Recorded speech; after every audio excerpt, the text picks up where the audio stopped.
Bharat today news में आपका स्वागत है। आज हम आए हैं राजस्थान के जिला सीकर में स्थित श्री खाटू श्याम मंदिर पर और आप देख सकते हैं भक्तों की काफ़ी भीड़ देखने को मिल रही है। अब हम आपको आगे की कहानी बताते हैं। राजस्थान के जनपद सीकर में स्थित श्री खाटू श्याम मंदिर। पूरी खबर देखिए चैनल द भारत टुडे में।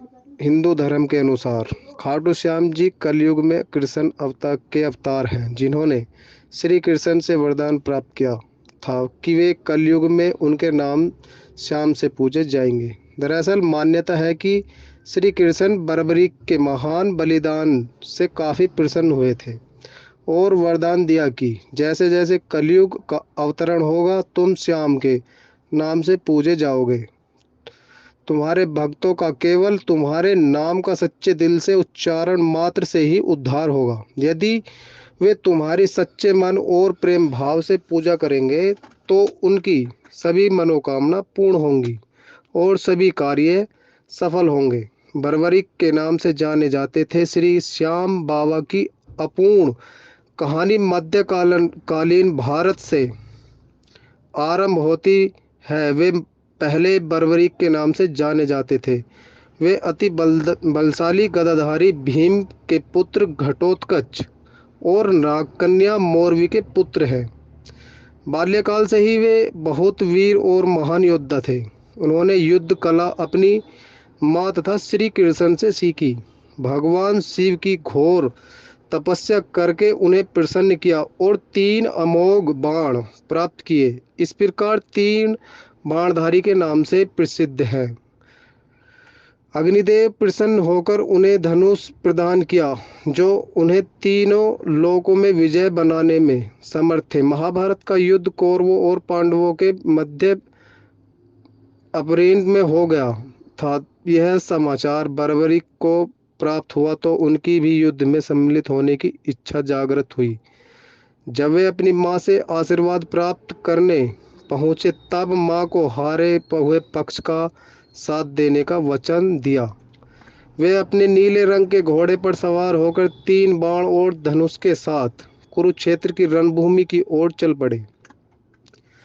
सर्वव्यापी श्री कृष्ण ने ब्राह्मण वेश धारण कर बर्बरी के बारे में जानने के लिए उन्हें रोका और यह जानकर उनकी हंसी उड़ाई कि वह मात्र 3 बाण से युद्ध में सम्मिलित होने आए हैं। ऐसा सुनकर बर्बरीक ने उत्तर दिया कि मात्र 1 बाण शत्रु सेना को परास्त करने के लिए पर्याप्त है और ऐसा करने के बाद बाण वापस अपनी ही टूणी में आ जाएगा। यदि तीनों बाणों का प्रयोग में लिया गया तो पूरे ब्रह्मांड का नाश हो जाएगा। भगवान कृष्ण और बर्बरीक एक पीपल के वृक्ष के नीचे खड़े थे। श्री कृष्ण ने उन्हें चुनौती दी कि इस वृक्ष के सभी पत्तों को वेद कर दिखलाओ। बर्बरीक ने ये चुनौती स्वीकार की और अपने तूणीन में से 1 बाण निकाला और ईश्वर को स्मरण कर बाण पेड़ के पत्तों की ओर चलाया। बाण ने क्षण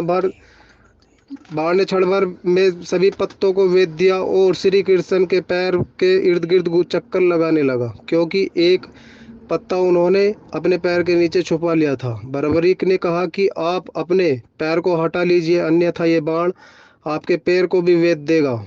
इसके बाद श्री कृष्ण ने बालक बर्बरीक से पूछा कि वह युद्ध में किस ओर सम्मिलित होने आए हैं। बर्बरीक ने अपनी माँ को दिया वचन को दोहराया और युद्ध में जो पक्ष निर्मल और हार रहा होगा उसी को अपना साथ देंगे। श्री कृष्ण जानते थे कि युद्ध में हार तो कौरवों की निश्चित है और इस कारण अगर बर्बरीक ने उनका साथ दिया तो परिणाम गलत पक्ष में चला जाएगा। जब मांग लिया गया शीश दान, ब्रह्मा स्वरूपी श्री कृष्ण ने वीर बर्बरीक से दान की अभिलाषा व्यक्त की। बर्बरीक ने उन्हें वचन दिया और दान मांगने को कहा। ब्राह्मण ने उनसे शीश का दान मांगा। वीर बर्बरीक क्षण भर के लिए अचिंतित हुए, परंतु अपने वचन से अडिग रहे। वीर बर्बरीक बोले, एक साधारण ब्राह्मण इस तरह का दान नहीं मांग सकता, इसलिए ब्राह्मण से अपने वास्तविक स्वरूप में अवगत कराने की प्रार्थना की। और वास्तविक रूप में कृष्ण ने दिए दर्शन ब्रह्मा रूपी श्री कृष्ण अपने वास्तविक रूप में आ गए। श्री कृष्ण ने बर्बरीक को शीश दान मांगने का कारण समझाया कि युद्ध आरंभ होने से पूर्व युद्धभूमि पूजन के लिए तीनों लोकों में सर्वश्रेष्ठ क्षत्रिय के शीश की आहुति देनी होगी। इसलिए ऐसा करने के लिए वे विवश थे। बर्बरीक ने उनसे प्रार्थना की कि वे अत्यंत अंत का युद्ध देखना चाहते हैं। श्री कृष्ण ने यह उनकी यह प्रार्थना स्वीकार की। श्री कृष्ण का इस बलिदान से प्रसन्न होकर बर्बरीक को युद्ध में सर्वश्रेष्ठ वीर की उपाधि से अलंकृत किया। उनसे शीश को युद्ध भूमि में समीप ही एक पहाड़ी पर शोभित किया गया, जहां से बर्बरीक संपूर्ण युद्ध का जायजा ले सकते थे। फाल्गुन माह की द्वादशी को उन्होंने अपने शीश का दान दिया था। इस प्रकार वे शीश के दानी कहलाए। महाभारत की समाप्ति पर पांडवों में ही आपस में विवाद होने लगा कि युद्ध में विजय का श्रेय किसको दिया जाए। श्री कृष्ण ने उनसे कहा, बर्बरीक का शीश संपूर्ण युद्ध का साक्षी है, इसलिए उससे बेहतर निर्णय भला कौन हो सकता है।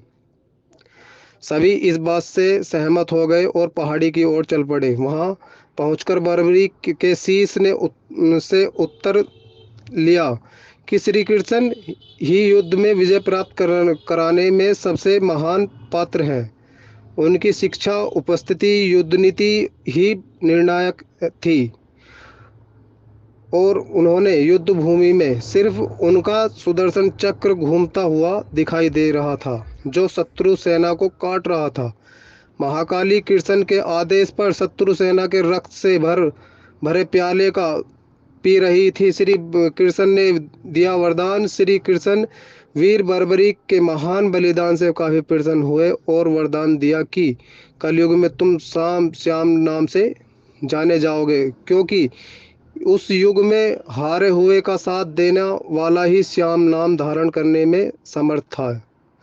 ये है मान्यता। बर्बरीक का शीश राजस्थान के सीकर जिले के नज़दीक खाटू नगरी में दफनाया गया, इसलिए उन्हें खाटू श्याम बाबा कहा जाता है। एक बार देखा गया कि एक गाय उस स्थान पर आकर रोज अपने स्तनों से दूध की धारा श्वेत बहती थी। बाद में खुदाई के बाद वह शीश प्रकट हुआ, जिसे कुछ दिनों में के लिए एक ब्राह्मण को सुपुर्द कर दिया गया। मान्यता के अनुसार एक बार खाटू नगर के राजा को स्वयं में मंदिर निर्माण के लिए वह शीश मंदिर में सुशोभित करने के लिए प्रेरित किया गया। इसके बाद उस स्थान पर मंदिर का निर्माण किया गया और कार्तिक माह की द्वादशी को शीश मंदिर में सुशोभित किया गया, जिससे बाबा श्याम के जन्मदिन के रूप में मनाया जाता है। मूल मंदिर 1027 ईस्वी में रूप सिंह चौहान और उनकी पत्नी नर्मदा कंवर द्वारा बनाया गया था। मारवाड़ के शासक ठाकुर के दीवान अभय सिंह ने ठाकुर से के निर्देश पर 1720 ईस्वी में मंदिर का जीर्णोद्धार करा। मंदिर इस समय अपने वर्तमान आकार ले लिया और मूर्ति गर्भगृह में प्रेरित किया गया था। मूर्ति दुर्लभ पत्थर से बना है। रिपोर्ट करण चौहान।